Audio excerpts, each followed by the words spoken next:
I know, he's going to have to be careful approaching it with his M19 because one shot from that tank is probably going to take him out, unless that's like a Panzer II, in which case he'll take a couple shots, but Panzer II fires very quickly. It's tough to tell. That looks kind of like a Panzer III, Panzer IV? I don't know, it's in the distance.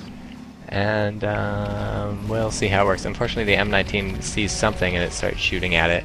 That might reveal him to the enemy tank, but he is luckily behind a rock, or I shouldn't say luckily, this is Pedro being smart. He's behind a rock, and ooh, look at that, it's a new I guess you can't see it right now, it's a new reload thing on the crosshair. Usually in Men of War, the reload thing counts at the bottom, it's a bunch of bullets, but in this one, it's around the crosshair. I'm not sure if that's better or worse, but it's certainly different now, isn't it? And we see him using direct control to shell some of these people, and it's working pretty well. So his opponent's having a fair amount of difficulty assaulting. That does look like some sort of Panzer IV, and now the M19 is moving because it does not want to get killed. Gotta be very careful. The M19 probably can't punch through the Panzer IV, although I suspect it has to be much closer than it is right now. But it's very vulnerable while it tries to do it, so he's going to have to be sneaky and get around the side or something when the opponent's not watching. And yeah, opponent really not doing a great job of attacking. I would consider either buying another sniper or buying a sort of AT gun to shell Pedro, because if he already knows where Pedro's AT gun is, so if he can get a shot off first and take out that AT gun, his own AT gun will be pretty protected, especially if he got infantry support. So here's the M19 coming up, and he just hopes he doesn't get spotted. He has a fair chance of not getting spotted as long as no infantry are looking in his direction. Tanks and vehicles. Woo! Boom! Panzer IV destroyed. That's why people don't like the M19, man. That's why they don't like it at all. And there's the reload thing. Yeah, tanks are pretty bad at scouting. It's not too hard to sneak up on a tank, even with a vehicle, as long as you don't get too close. Infantry, however, will spot the M19 and any other vehicle or light vehicle from a pretty far distance. So that's why you always want to keep infantry spread out and cover all the lines of assault, and keep your tanks covered by infantry especially, because you don't want to lose something expensive like a Panzer IV to an M19 just because Pedro is allowed to drive it around without getting spotted. New music. Definitely new music if you're hearing that in Assault Squad. Okay, you know, I don't mind. Sounds alright. Never been a big fan of Men of War's music. I like a lot of music, but look at that. The AT support infantry dude comes with extra shells for the Bazooka Man, so that's extra touch of realism. And frankly, well, I don't know. Pedro transferred them all to the Bazooka Man, but I could understand actually leaving them on the support guy in case Bazooka Man dies.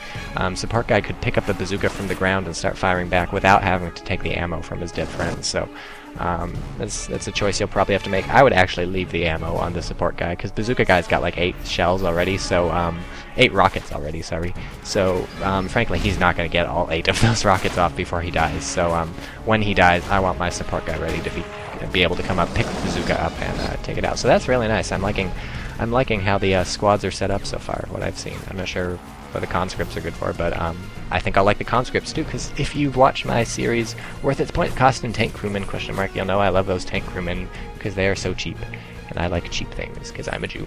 But conscripts, I guess, will be sort of like riflemen or submachine gunners, a big squad of cheap people to buy. Which would make sense if they made the infantry more expensive to compensate, like the riflemen more expensive to compensate, because they come with, like, you know, it's a squad, an assault squad with Men of War Assault Squad, I just got the name. But if they come with like machine guns and stuff, presumably the base infantry will be more expensive, so you can buy cheap conscripts or something. Which I like, a more infantry-focused game with more expensive infantry and using assault squads and stuff all the time instead of just to take special places. And look at that Panzer IV. For some reason it looks nicer. I think the big graphics difference, I mean there's a lot of small graphics differences, but I think the biggest thing is the lighting. They've, I don't know, done something to the lighting model, and it's subtle, but and that's what YouTube's probably gonna compress it to infinity, and the video I got from Pedro is already compressed, and I'm worrying my computer's not gonna have fun running this, especially while Fraps is going, but whatever, Pedro's seems to be going fine, and presumably Lollibo's computer will go fine. He's overclocked his processor, and that did a whole bunch of awesome stuff for his whatever. But look, they rebalanced the point system. Now they're fighting for 100 points to win, and Pedro only has 44 while the opponent has 3, so that's good, I guess. I mean, fighting for 1,000 points versus fighting for 100 points is basically the same thing, and presumably they're working the same. Whoa, AT gun with a purple shell. That's an M5 AT gun. Gonna have no problem punching through his Panzer IV if it decides to keep chasing the M19, and we have some cat and mouse tactics going on by Pedro here, luring the Panzer IV in close so his AT gun can attack it. Fires through the wall, does not destroy it. I like the new colors and direct control. That green is a very enjoyable green. It's sort of a sea foam green, or whatever. M5 blows the crap out of the Panzer IV because the opponent is an idiot and took 3 shells before realizing what was up. And so, if an AT gun fires twice at your Panzer IV and both times does not knock it out, it's time to keep moving because, okay, there's a chance that your opponent is stupid and doesn't realize his AT gun won't penetrate, but the more likely option is that he's going to penetrate and it's just a matter of time. So the opponent has now lost 2 Panzer IVs in this exact same spot and really not using them to their full advantage. Tanks are mobile fire platforms and there's no reason to just park them in one place until they get inevitably killed by Pedro's superior tactics and firepower. And we see the M19, the terror of the Germans, just shelling this point over and over and over, either trying to take down that wall or trying to take down people. Thinks they're at the wall, and we have an armored car going around the side, but thankfully Pedro has been smart. He's left some people around, and the armored car is destroyed. Although the crew, whoa, he loaded that thing up. That was a clown car. 2 paratroopers burned to death. Can't make it out of the armored car fast enough, but the other ones escape. Infantry, I guess it was a half-track. Yeah, it was a half-track. I wasn't paying too much attention. I just thought SDKFC or whatever figured it's a half-track, but no. Or, sorry, figured it's an armored car. But it was a half-track loaded up with paratroopers, and most of them made it out, because when you attack those with an AT grenade, often you'll hit the front, the engine, and that'll catch the thing on fire, totally disable it, but the people will be able to bail out before things get too awful. So only 2 of them burned to death. It's wonderful. And here comes a squad of conscripts over to see what they can do.